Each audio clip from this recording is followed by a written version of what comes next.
When it comes to looking at pornography, people all the time say, well, what's the problem? Nobody's getting hurt. Let's see if that's really the case.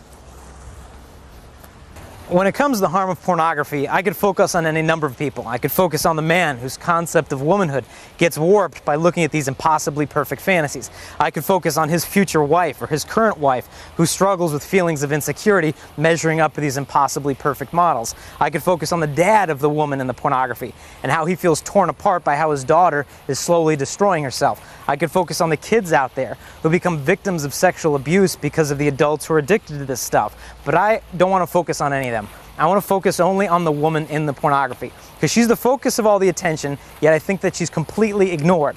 A couple of weeks ago, I was in a hotel in Hollywood having a conversation with a man that went into the wee hours of the morning. We were sitting there at 3 o'clock in the morning in the lobby of the hotel having a deep conversation. And a woman there who was working in the hotel heard that we were talking about God, and she asked if she could join in. And she started to share her story about how she had sold her body in a life of prostitution and becoming a stripper. And all the limelights and all the glory, she spoke about that as being the worst and the lowest part of her entire life. How she did this as an effort to pay for her children to be able to put food on the table. And now she was homeless. Her boyfriend had kicked her out. She was living on the streets. She's just got into a shelter and she's scrubbing the floors of a hotel in LA at 3 o'clock in the morning. But was that the lowest point of her life? No. She had glory and she had peace because she had found Christ. And He was making her a new creation. And she didn't look at that as the saddest part of her life. The saddest part of her life was when she gave herself away in this destructive industry. And so when we talk about porn, let's love these women in porn. Not lust after them, but completely love them and lift them up to heaven.